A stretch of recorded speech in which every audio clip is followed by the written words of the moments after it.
record here. All right.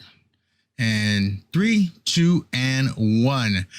Very excited to talk to you today. This is one of those movies that, when it comes to influencers, all of us either want to be them or we hate them. So there's always there's never like a kind of middle ground. Everyone wants to be an influencer or the power of them, or they don't want to see them having so much fun throwing money at all this stuff. I mean, what is your general thought on influencer world?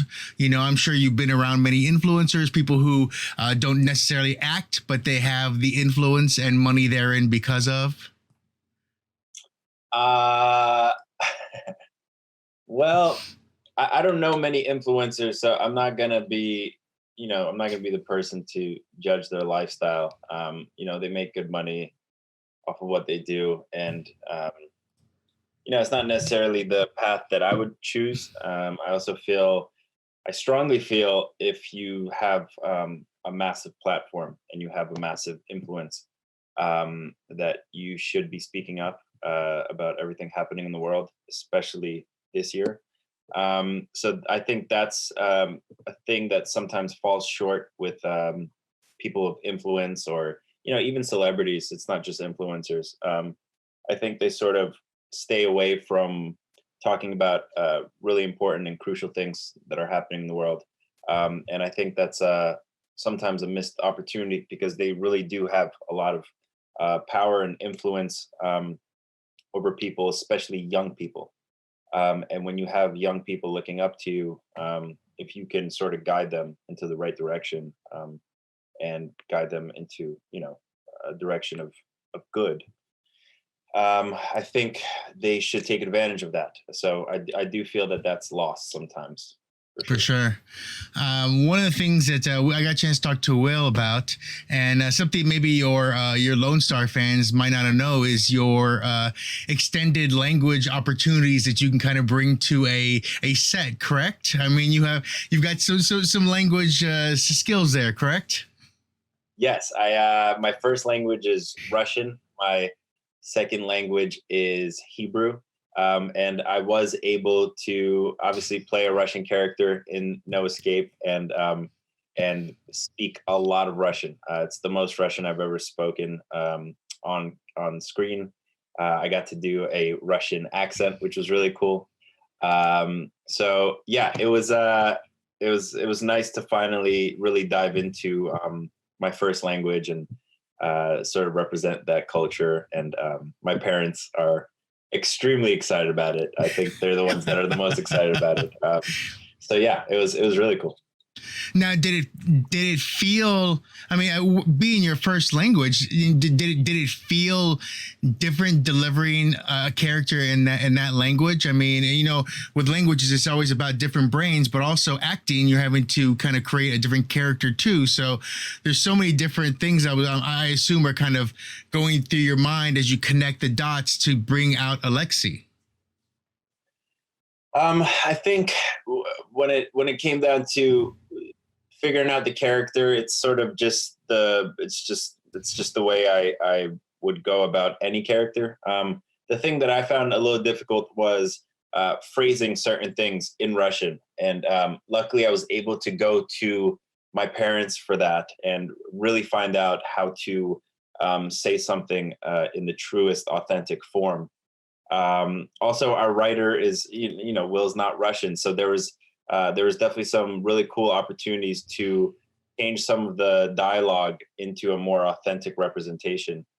Because there are some phrases in Russian that you cannot translate in English, and vice versa. So it was that was probably the most challenging thing. But I would literally call my dad and be like, "Yo, how should I say this line?" or "What's the vibe in this scene?" So he was kind of like my Russian coach throughout everything. That's awesome. One of the things I was laughing with Will about is how probably Americans more than any others always see Moscow and Russia as being like, oligarchs and gangsters. And, is that something that kind of made you laugh, having someone who has a, family probably and people back there? Do you kind of laugh at how we always see it? It's always a nightclub scene. There's always gangsters. There's always like, is that kind of make you laugh a little bit yourself? does. There's a lot of stereotypes. There's been stereotypes about Russian people in films forever, and it was nice to sort of, he is just a young rich kid, which actually is very common in Moscow.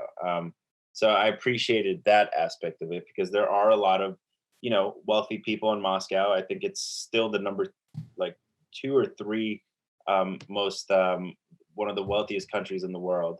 I mean, one of the wealthiest cities in the world.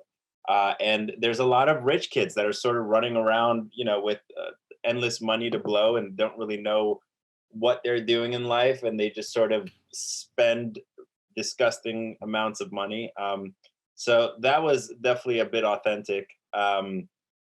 And But yeah, you probably will see in the movie, we have like the huge Russian like bodyguards. Yeah. Everyone's in leather and sunglasses and jewelry.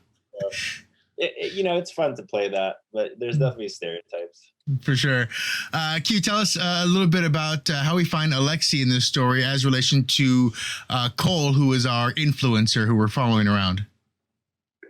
So Alexei is Georgienko's character's friend, or I should say acquaintance, and he lives in Moscow, and so Keegan's friends surprise him with this with this escape room experience. It's supposed to be like the greatest escape room in the world, and they bring him to Moscow, and I'm sort of their tour guide. They're very twisted tour guide. And it starts off with, the typical Moscow partying, and the most lavish hotels and the most lavish clubs, and we get to show them around Moscow, and that's all dandy. And then it's when we bring them to the actual escape room when things start to go south. And Alexei has a lot to do with that. And it might not seem as what people might think he is from the beginning. And how are you? Are you a big fan of the torture world of horror when it comes to Saw and some of the things we see in this trailer, or are you someone who maybe likes maybe more of a jump scare kind of person? Where do you find yourself on the horror scale? I love all horror films, man. If they could scare me, I'm so down. It's sort of like a roller coaster experience. I go into watching horror films hoping to be scared. So whichever way that happens. But I've done a bunch of horror film indies, so it's always interesting to play in them and then to watch them. And I gotta really honestly say that this movie, it scared the crap out of me, especially because what I love about our film is that it's practical effects, and all of the scare tactics are practical. It's not supernatural or monsters or a killer chasing someone.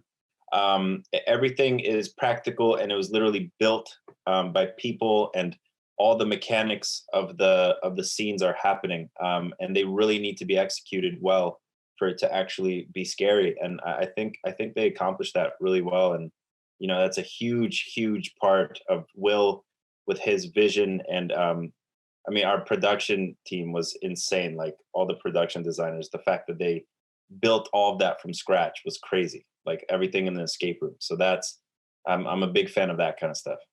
Well, and the cast too, and actually hiring Russian actors as well, not just some guy from Reseda who can kind of do an accent, but he's got the the tattoos we can put on with some Sharpie, and there we go. So there was some real guys in there. So I guess that helps kind of bring that along too, because that's kind of who you deal with as well beyond the influencer crowd.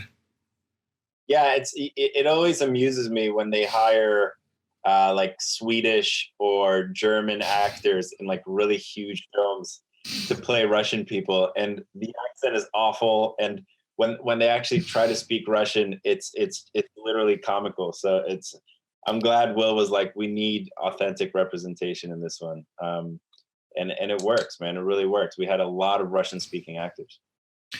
Well, one of the things I do enjoy about is, like I said, the cast and other things. As I was kind of looking through and before this interview, I noticed the smiley face killers with Crispin Glover, and I can't imagine acting opposite that man when like just the camera like starts. Like, I mean, do you have any thoughts on that? I mean, I can't imagine his face if it's maniacal in any sense is going to be terrifying. You know. Oh man, you're really putting me on the spot. I can't. I You can't. can't say anything. Okay, that's fine. That's fine. I just want to. I don't want to give away anything because we don't know too much yet. So until they kind of give us more about the movie, we'll talk about it in the future. How about that?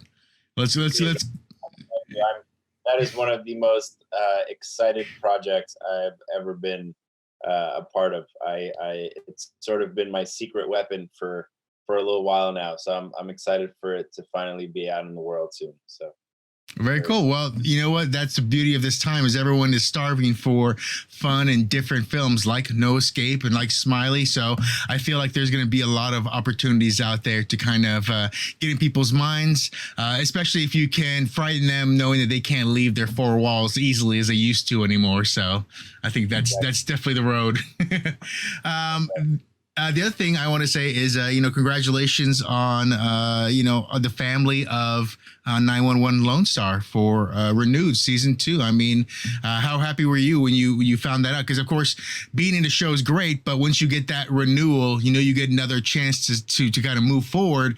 That's the big love. That's the thing where you're like, okay, now we have something. Yeah, it's well, first of all, the fact that we got the announcement during the peak of the pandemic was sort of the biggest blessing in all of it. Knowing that, first of all, we have a job to go back to, and the fact that, um, and honestly, it shows that people really care for the show, and they want to watch it, and they want to continue this journey with us. So that was huge. Just again, especially because it happened like in the peak of the pandemic. So I still can't believe that happened. But yeah, it's there's so much to explore, and I've never had a show go multiple seasons, so I'm beyond excited to explore a character beyond 10 episodes, and just to continue that story and to continue exploring. And I'm sure the writers have something crazy lined up for season 2, and it's gonna be crazy. It's gonna be insane. Now I have to ask: is there, he's been the nicest guy whenever I've talked to him, but was there a specific thing or moment where Rob just kind of, you meet Rob Lowe and you're like, oh my God, you're amazing, this is awesome, but you also, that person kind of has a little weight to them where they want to relax, help you relax into them too, and say, you know what, we're here, we're comrades, we're working. I mean, was there anything he kind of did to help you kind of, connect with him as well as the character? Same thing with Liv and being Michelle in the show as well. With Rob specifically, I think I had that sense of calm in the very first time I met him, which was in the chemistry read. He really, I don't know if it was his intention or just naturally happened, but he really made me feel comfortable and at home. And before we ever did any scenes in the room, we sat down and we just talked. We just talked like two normal people. And for me, that sort of made me take away the whole facade of this is the superstar Rob Lowe. And I was just talking to like a really genuine good dude who was talking about his kids and talking about firefighters. So for me, I was at an immediate, had an immediate like feel of calm, and it actually made me very confident that when we start working together, it should be really easygoing and fun, because you don't want to be stressed out of like, oh my God, this gigantic superstar is, there's a lot of pressure. So that was really nice. And then Liv Tyler is just like one of the sweetest humans I've ever met in my entire life. And she immediately, you're just like, oh my God, this is just a really, really, really sweet woman. Also an incredible mother. So when you meet these people, you know, I think there's a lot of things that we put into our minds of like, these are mega stars and they're like not real, and they're like these like, you know, superheroes, but they're just really really really good people. They're just very normal. They just have incredible jobs and have been doing it for a very long time. So it's, I've never felt a sense of like, oh my god, I'm working with these people that like are untouchable or something. So it's the entire experience has been very very good. Well, that's always good to hear, especially with the cast, but also, you know, the same idea, you know, when it comes to fire stations, it's always a family, one way or the other. So I feel that's probably something that all the directors and everyone wants to kind of foster, because the closer you are, the more you care about everyone around you, you know, during all those moments of tenseness. So I want to thank you very much for talking with us. It was so much fun.